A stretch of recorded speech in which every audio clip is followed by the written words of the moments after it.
dicevi, Silvano, che avete trovato Ci sono elementi ormai dell'epoca di Ottaviano e di Federico che garantiscono l'esistenza in realtà di una diarchia nel Ducato d'Urbino. Basta analizzare il dittico, il bassorilievo attribuito a Francesco di Giorgio Martini, dove è riprodotto Federico con le armi e di fronte a lui Ottaviano con i libri e il ramoscello d'olivo. Sono alla stessa altezza, sono alla pari, non c'è uno che comanda di più, uno che comanda di meno. Quella è una diarchia, è la loro carta d'identità. Noi governiamo il Ducato, io con le armi e Ottaviano con la cultura. C'è uno storico dell'epoca che dice: tu Federico lascerai a tuo figlio le armi, Ottaviano lascerà a tuo figlio la cultura. Quindi lo testimoniavano già allora. E Ottaviano era un personaggio che, essendo stato da ragazzo per 15 anni a Milano presso i Visconti, lassù in 15 anni ha assorbito tutta la cultura europea, perché Milano era capitale della cultura fin da allora. E quindi lui, tornando a Urbino dopo quei 15 anni, quando è arrivato qua giù, era 4 spanne più in alto degli altri come livello culturale. Era lui l'uomo della corte. E Federico era il guerriero, un grande guerriero, no? Invincibile, invitto Federico, come si dice, e andava sempre a combattere. Lui non c'era mai a Urbino. Chi è che governava, chi è che dirigeva, chi è che accoglieva gli studiosi, gli esperti, i filosofi, gli scienziati? Ottaviano, che oltretutto aveva conosciuto nel suo soggiorno dei 15 anni a Milano. Ottaviano era chiamato il principe italiano dell'astrologia. Era considerato, quando era a Milano, il braccio destro di Filippo Maria Visconti. Il duca di Milano non si alzava la mattina prima di aver consultato Ottaviano. Quando Federico lo chiama, Federico che prende il potere a Urbino, lo chiama, Ottaviano gli risponde da Milano: non posso venire, non mi fa venire via, il duca ha bisogno di me, non mi lascia libero. Ha dovuto aspettare Ottaviano ancora 3 anni su a Milano, che morisse il duca, per potersi liberare e venire giù a collaborare col fratello. Rispiegami per favore che questa cosa molto interessante della facciata di Urbino, sì. Una facciata che nei libri che ho studiato anch'io, sì, non viene menzionata questa cosa molto bella che tu hai detto, ma viene soltanto detto che la facciata è in questo modo strano, angolata in questo modo, perché segue il monte, praticamente, il monte dove sorge. Ma in realtà invece c'è qualcosa di più. Allora, di fronte a un'opera d'arte, nel nostro caso un'opera di architettura, no? Ci sono diversi modi per osservarla, per studiarla. Io, non essendo un esperto, mi rifaccio agli esperti, in particolare a Ottaviano. Lui dietro, in quel bassorilievo, lui dietro ha 2 libri. Un libro aperto e un libro chiuso, e con quei 2 libri lui racconta qual è il suo mondo. Il libro aperto rappresenta la conoscenza per tutti, è una conoscenza talmente facile, talmente evidente, talmente visibile che chiunque è in grado di riconoscerla. Il libro chiuso no, il libro chiuso è il libro per pochi, è il libro della conoscenza criptata, nascosta. Tu ti devi impegnare per riuscire a capire quella conoscenza, devi uscire dagli schemi razionali di quella che è il nostro consueto modo di osservare, devi andare a fondo. C'è un esperto di esoterismo che in una delle sue pubblicazioni dice: chiunque si avvicinasse a un'opera esoterica con gli occhi normali della ragione ha già perso, non riuscirà mai a vedere cosa c'è dentro.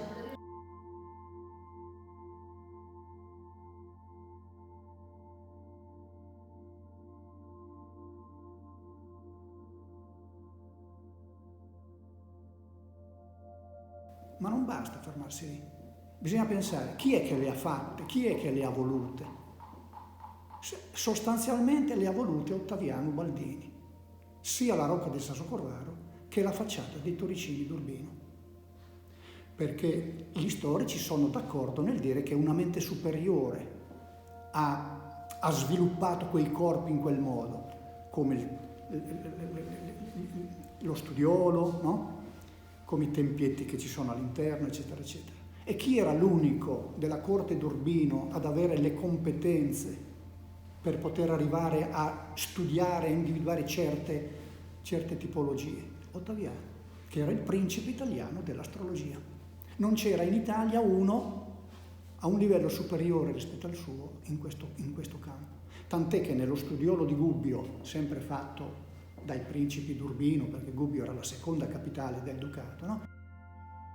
C'era un dipinto con astronomia che offre la sfera armillare a Ottaviano, cioè gli dà il Nobel dell'astronomia. Ecco, per dire che personaggio era questo qua. E i due torricini vanno analizzati con la sua mentalità, con la mentalità di Ottaviano, che è una mentalità esoterica. Cosa c'entrano quei due torricini rivolti verso la campagna, non verso la città? È un'anomalia. Quelli rappresentano verosimilmente i due signori, perché Urbino aveva una diarchia. Su questo ormai era una diarchia di fatto, anche se emergeva il ruolo del duca rispetto al ruolo di Ottaviano Conte, perché è chiaro, Federico era il soldato e quindi si metteva al soldo del miglior offerente. Di chi bisogna fare pubblicità? Su chi bisogna puntare? E di Federico, che bisogna dire che Federico è un guerriero invincibile, è un uomo coltissimo, è biondo, alto e bello. Bisogna dire di tutto di più, perché i principi italiani devono prenderselo. E chi faceva sta pubblicità? Ottaviano. Ottaviano era l'essere, Federico era l'apparire. Il braccio e la mente. Questo è riportato in maniera evidentissima in un dipinto che c'è in un codice, attualmente alla Vaticana, codice che proviene dalla biblioteca Ruminante, codice sulla vita di Federico. Nel capitolo in cui si parla di Federico ed Ottaviano c'è questa cordonatura dipinta nella pagina, dove in alto c'è, in un quadrato, in un esagono, c'è un'aquila con le ali aperte che si pavoneggia, un'aquila enorme che appoggia le zampe su una tartaruga piccolina, insignificante. Sembra che questa tartaruga gli faccia da piedistallo e sopra c'è l'aquila, federiciana. Ottaviano a Sasso Corvaro ha fatto la rocca con la pianta a forma di tartaruga. La tartaruga nel significato esoterico è l'animale esoterico per eccellenza, no? Rappresenta la prudenza, la lentezza, prima di prendere una decisione ci devi pensare, l'equilibrio, la moderatezza, rappresenta Ottaviano. Come riprodotto, sempre in un dipinto che ha Urbino di Giusto da Gand, la Comunione degli Apostoli, a destra c'è Ottaviano con le mani così davanti che dice a Federico: prudenza, prudenza, cosa fai? L'uomo della prudenza. Ottaviano era questo. Tornando all'aquila e alla tartaruga. Allora c'è l'aquila lassù che si pavoneggia, la tartaruga piccolina sotto, ma se uno non si ferma a guardare quello che è evidente, ma va oltre, vede che in realtà è la tartaruga che si muove. È lei che ha il motore dentro di sé, è quella che si pavoneggia, è come uno di quei pupazzi di carnevale che vanno in giro portate dalla tartaruga. L'anima è lì. Tu appari, ma io sono quello che ha il cervello per fare. E diceva Michelini Tocci, che è il primo grande studioso di Ottaviano, che l'ha riscoperto, dice: io dopo il lavoro lunghissimo che ho fatto alla riscoperta di Ottaviano, una cosa ho capito, che la vera anima del ducato era Ottaviano. Quindi c'è una rivoluzione in atto. Riscoprire Ottaviano, che per 500 anni è stato massacrato. Sì, non ha detto è stato massacrato. Eccolo qua. Questo è quella roba là. Duca Federico e il suo segretario. Questa era la didascalia che c'era sotto. Sì. Ma non era solo qui. Tu andavi al Palazzo Ducale d'Urbino fino a 10 anni fa, sotto quel bassorilievo c'era scritto il Duca Federico e il suo segretario. Voglio dire, è o non è volere dimenticare completamente un personaggio? Bastava andare a Mercatello, dove ci sono due tondi identici a quei due lì. In uno c'è scritto Conte Ottaviano Baldini, nell'altro c'è scritto Duca Federico. Bastava andargli a vedere quello e dire che quello è Ottaviano Baldini. Non è che ci volevano degli studi approfonditi. Federico non era un Montefeltro, Federico era un Ubaldini. Ubaldini, sì. Guarda, questo è un libro del 500, storia dei capitani nostri, Federico Ubaldino, duca d'Urbino.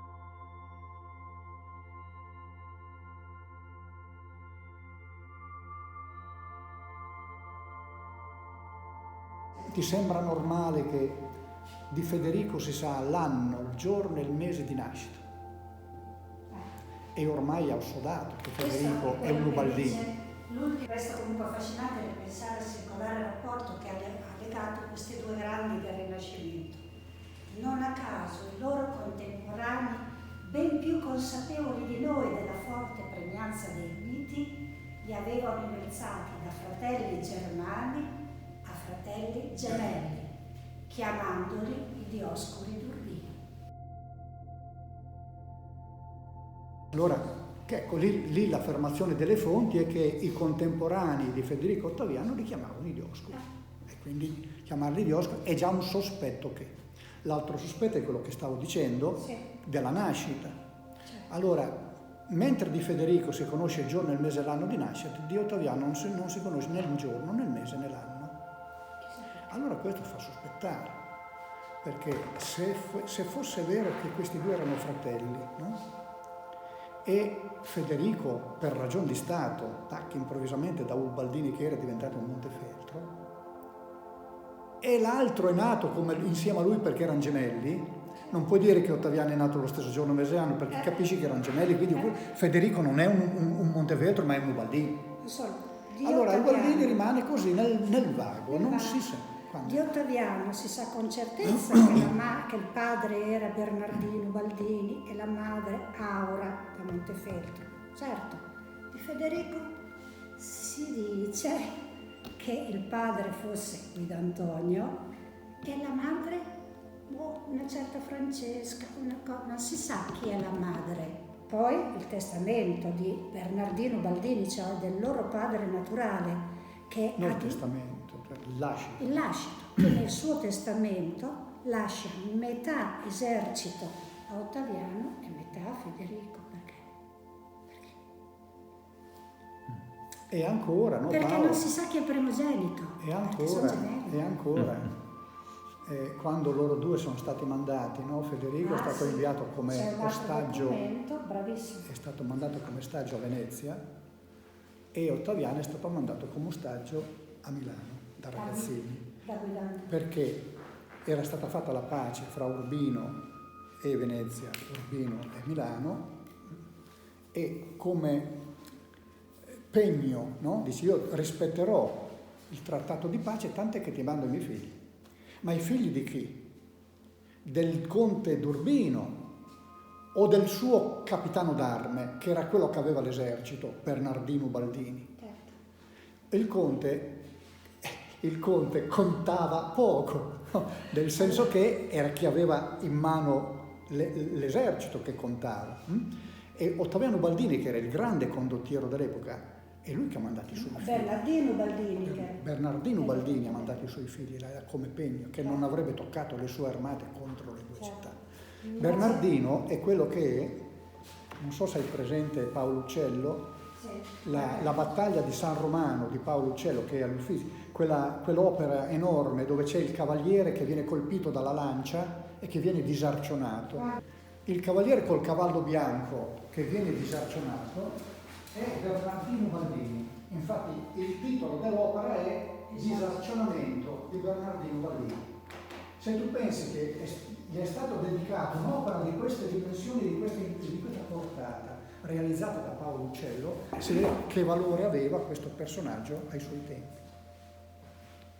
Lui è stato al servizio del Duca di Milano, del Papa, con le sue 800 lance che erano un patrimonio all'epoca, e che poi, come diceva la Paola, alla sua morte sono state divise veramente. Naturalmente Ottaviano dice: cosa me ne faccio? Io sono un uomo di cultura, prendele pure tutte te, e le ha lasciate tutte Federico.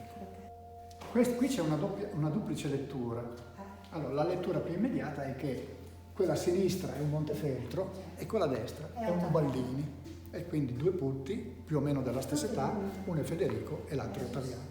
Questa è la lettura più evidente. Poi c'è la lettura, quella che secondo il libro chiuso, per dire, tanto per entrare in quella logica. Andiamo più a fondo a guardare, non fermiamoci di quello che ci appare subito agli occhi. La seconda lettura può essere questa. Questi due sono lo stesso bambino, Federico, che nasce Ubaldini e per ragioni di Stato diventa Montefeltro. Passa dall'una all'altra, ma lui è qua che nasce. E allora non bisogna accontentarsi di quello che è evidente ai nostri occhi, perché tante volte la verità è nascosta sotto il trucco che viene dato. Capite? Ecco, allora per quanto riguarda i due torricini, tanto perché avevamo cominciato di lì, la verità più nascosta perché non può essere considerata quella che i due torricini rappresentano i due principi, che venivano chiamati all'epoca Fed ed Octavianus, duo mundi lumina, le due luci del mondo. Non diceva Fed luce, quell'altro è semibuio, no? Duo mundi lumina. Era in questo il giudizio che veniva dato da Fra Due, che oltretutto io dico che quella potrebbe essere la didascalia precisa da mettere sotto quel bassorilievo. Fed ed Octavianus, duo mundi lumina. E quindi la facciata dei torricini, che è stata pensata dalla mente geniale di Ottaviano, e su questo sono abbastanza concordi anche gli storici, perché lo spessore di questa assoluta novità doveva essere generata da una mente superiore, da una mente che aveva una visione talmente ampia che non si poteva ritrovare in un Federico e nemmeno in un architetto. I due torricini, i due principi, che vegliano sulla cittadinanza, sul territorio, perché la facciata è rivolta verso la campagna e non verso la città, sorvegliano e vegliano e proteggono quelli che non sono i loro sudditi, ma sono i loro cittadini. E quindi dare questo senso di tranquillità, di benessere. Io ti proteggo con le armi, io ti proteggo con la cultura, col benessere.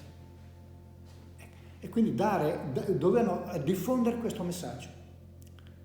E la loro compresenza all'interno del Ducato, questa forma di diarchia, può essere anche oggi un esempio per i governanti di oggi a mettere insieme le diversità. Le diversità non ci devono far paura.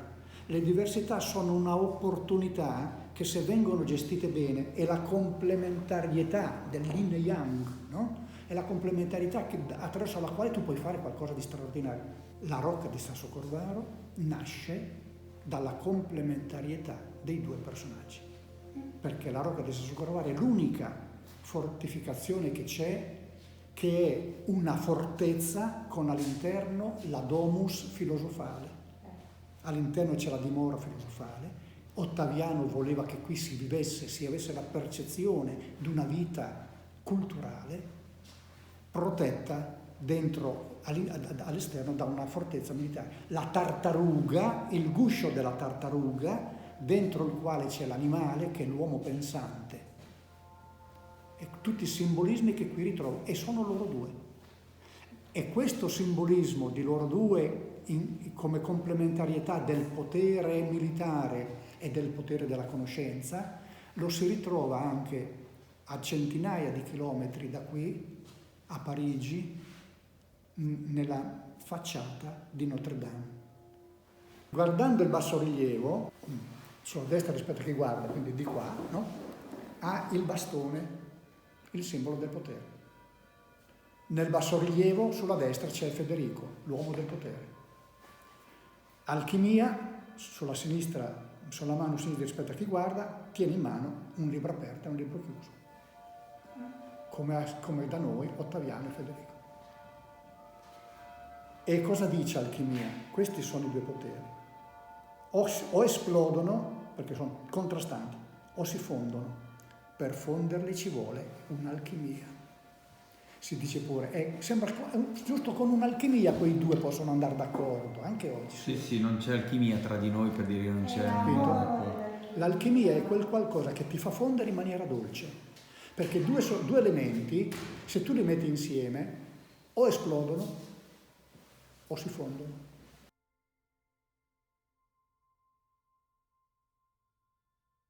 Ma non solo, poi la signora ha in mezzo alle gambe una scala verticale che sale davanti a lei, che è la scala della conoscenza. E cioè queste due forze così diverse, se insieme si fondono, consentono alla conoscenza, al benessere, di salire verso valori sempre, sempre più alti, più alti, più alti. Cioè è la scala dell'obiettivo che l'uomo ha nella propria vita di ascendere dalle tenebre alla luce, per aspera ad astra. Già 2000 anni fa si facevano questi discorsi, cioè l'uomo deve rimboccarsi le maniche per salire, fatti non foste per vivere come bruti, no? Ma per seguire virtù e conoscenza. Era il messaggio che l'uomo aveva davanti a sé nell'antichità.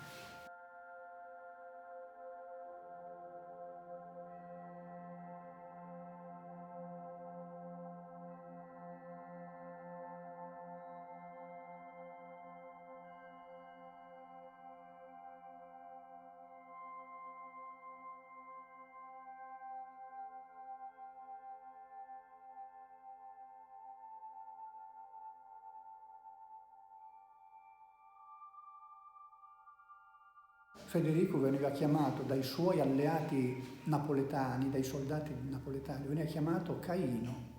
Sì. Caino, aveva ammazzato il fratello. Aveva tramato. No? Però si parlava abbastanza male rispetto alle mie conoscenze. Io ho letto che questo D'Antonio era veramente un personaggio meschino, orribile. D'Antonio, lui aveva 17 anni quando l'hanno ucciso ed era duca da un anno. Da un anno. E si era attornato di consiglieri pessimi, tra le altre cose che gli erano state offerte dai Malatesta. D'Antonio era un po' nel periodo di regno è stato un poco di buono, ha aumentato le tasse in maniera sconsiderata, era un donnaiolo incredibile, per cui lui andava con tutte le donne d'Urbino, nubili, sposate, fidanzate, non guardava in faccia a nessuno, ha durato un anno, per forza. La notte del 22 luglio del 44 c'è stata la ribellione da parte degli Urbinati che sono entrati nel palazzo del principe, ucciso con una serie infinita di pugnalate, di roncolate, con tutti gli attrezzi più strani. Questo è successo durante la nottata. Alla mattina alle 6 Federico era alle porte d'Urbino col suo esercito. 800 lanci. E cosa ha fatto Federico, che era lì fuori, le mura, con tutti gli Urbinati affacciati alle mura? Se mi fate vostro signore, io perdonerò tutti quelli che hanno attentato a Odd'Antonio, Le condizioni. che era il fratello di Federico, nell'immaginario, no? E vi abbasserò le tasse. Gli hanno aperto subito le porte. C'aveva anche l'esercito, però. Gli hanno aperto subito le porte, è diventato, certo, perché ha risparmiato tutti gli... Certo, nessuno ha mai pagato. Tra i cospiratori c'era anche il Paltroni, che poi è stato uno che ha scritto la vita di Federico. Ecco, c'era anche il Paltroni che è diventato il segretario di Federico, il braccio destro di Federico, l'ambasciatore di Federico, tra gli attentatori che hanno fatto questa cosa qua. Cosa è successo? Ottaviano arriva a Urbino 3 anni dopo che si è liberato, gli dice subito, immagino che abbia subito detto a Federico, tu lo sai che considerazioni hanno di te in giro, ti chiamano Caino. Tu bisogna che questo peccato originale te lo tolga, bisogna fare qualcosa per ripulirsi. Ed ecco che è nata, questa è un'interpretazione, è nata la Cappella del Perdono, dentro i Torricini, dentro la zona dei Torricini. Cappella del Perdono di che se no? Perché la chiamano Cappella del Perdono? Ci sarà un motivo. Dopo dice, lì andava la gente in pellegrinaggio durante i periodi, no? Ma pellegrinaggio di cosa? tu hai bisogno di farti perdonare, certamente, no? Quindi devi ripulirti. Allora facciamo capire alla gente di Urbino che quando tu ritorni dalle battaglie, che sei qui da noi, tutte le mattine entri lì dentro a chiedere perdono di quello che hai fatto. Perché è vero, Urbinati, che Federico ha preso il potere con la forza, però lui vi ha abbassato le tasse, vi ha tolto di mezzo quello là che era un disastro, adesso state bene, sì, per cui la gente si tranquillizza e comincia a superare anche il problema della difficoltà legata all'origine di Federico, e così è andato. Il primo storico che affronta il discorso sulla parentela fra Ottaviano e Ubaldini è il Monsignor Campano. Cosa ha fatto questo Monsignore? Lui è stato incaricato da Federico di scrivere l'orazione funebre per la morte di sua moglie. Muore Battista Sforza a 26 anni, dopo 12 anni di matrimonio, e in questi 12 anni ha partorito 9 figli, quindi muore Corina di stenti, 8 femmine e l'ultimo il maschio. Allora muore, Federico incarica il Campano di scrivere l'orazione funebre, che lui legge. Tra le altre cose, la lettura è durata 4 ore, di fronte a Federico e Ottaviano che erano lì seduti in prima fila e tutti i principi italiani che erano convenuti per le esequie della contessa. E nell'orazione, tra le tante cose, si dice, intanto che quando c'era il corteo funebre, parla anche del corteo, sfilano i soldati che arrivano da Sassocorvaro, sfilano quelli che arrivano da Cali, sfilano tutti i familiari della corte, e poi Federico e Ottaviano erano insieme anche lì nel corteo, no? Ma a parte quello, si mettono a sedere, cosa succede? Succede che il Campano racconta, fa l'elogio funebre, diciamo, e dice, piange Luget Tizio, no? Per la morte. Luget, anche tu Federico Luges, Federici, la morte di tua moglie. Luget Octavianus Germanus tuus, la morte dice Germanus. Allora basta prendere il vocabolario e andare a vedere. Vuol dire figli di stesso padre, di stessa madre. Non è da dire fratelli, perché i fratelli potrebbero essere stesso padre, diversa madre, viceversa. Oppure si volevano bene come fratelli. Una delle balle che è stata sempre raccontata è stata questa. Ottaviano e Federico per tutta la loro vita si volevano bene come fratelli. E Germanus dove va a finire? Vuol dire figli di stesso padre, di stessa madre. L'ha detto questo personaggio non dietro le spalle o 100 anni dopo, l'ha detto di fronte a loro due. Di fronte a tutti i principi italiani convenuti per l'occasione. E Federico cosa ha fatto a seguito di questa nomina di parentela? Ha rimproverato il Campano? No, ha dato ordine di stampare l'orazione funebre e di pubblicarla in tutta Europa. Sia in latino che in italiano. Quella è la prima volta. Se dopo nel tempo, per interessi vari, per interessi innominabili, tant'è che non sono quasi mai nominati, si è voluto buttare la croce addosso ad Ottaviano come personaggio che poteva fare da parafulmine a tutte le nefandezze fatte da altri o alle difficoltà che qualcuno ha avuto, no? Perché Francesco Maria I ha fatto le nefandezze, no? Primo duca della Roma. Guidobaldo, poveretto, è stato uno sfortunato, no? Ma perché a Guidobaldo hanno detto che era impotente perché lo zio Ottaviano, esperto di magia, l'ha reso impotente, perché mirava al ducato. Facciamo un attimo un passo prima, cioè Ottaviano prende, alla morte di Federico, prende in consegna, tra virgolette, il figlio di Federico, no? Guidobaldo. Come suo reggente. Dammi la cronaca, perché questa l'ho detto, ma questa è bella, questa è proprio potentissima. Allora, per dire il tipo di il tipo d'amore esistente fra Federico e Ottaviano, amore che va ben oltre l'amore fraterno. Questo io l'ho chiamato, questa è una corrispondenza d'amorosi sensi, come diceva il poeta, andava ben oltre. perché c'era una stima reciproca incredibile. Loro per 35 anni hanno governato senza mai uno screzio. Senza mai uno screzio. Con competenze così diverse, opposte, così a rischio di deflagrazione. Eppure no. Ecco, questo è quello che lo scrittore Giovanni Santi, il padre di Raffaello, che era anche scrittore oltre poeta, nella sua cronaca sulla vita di Federico, mette in bocca al duca. Il duca è a Ferrara, sta per morire e fa testamento.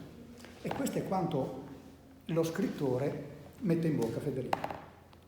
E dai pochi famigli lì presenti disse parole piene di tal dolcezza che li fe tristi e a un punto contenti. E annuncia con Dio l'alma al mondo sprezza, e nel suo testamento lascia erede Guido, figliol suo, pien d'eccelsa altezza. A Octavian, suo car fratel, concede il governo del Stato e del figliolo. Di tanta sapienza, uom saggio el vede, dicendo: io moro qui con poco duolo, perché Octavian rimane nel Stato e al governo come padre solo. E poi dice la frase più bella che io abbia mai sentito dire: perché dei don che Dio infra me ha dato, un sì fedel fratello con sapienza m'è parso il più sublime e a me il più grato. Ne ho di lui già manco diffidenza che di me proprio, perché io so che ello ama come me stesso tutta mia semenza. Perciò al secondo luogo erede e il chiama. Poi è capitata la storia di Guidobaldo, impotente. E allora il primo storico che ne ha parlato dell'impotenza di Guidobaldo è Pietro Bembo, un grande storico dell'epoca, un grande personaggio, incaricato dagli eredi dei Montefeltro e quindi dai della Rovere, in particolare da Francesco Maria I della Rovere, il successore di Guidobaldo, di scrivere la storia di Guidobaldo. Quindi il committente era il nuovo duca d'Urbino, che tra le altre cose si era già mostrato come una persona che dire che era una canaglia è poco. A 17 anni ha ammazzato con a pugnalate il signor principe di Sassocorvaro, storia che è completamente ignorata dalla storia ufficiale urbinate.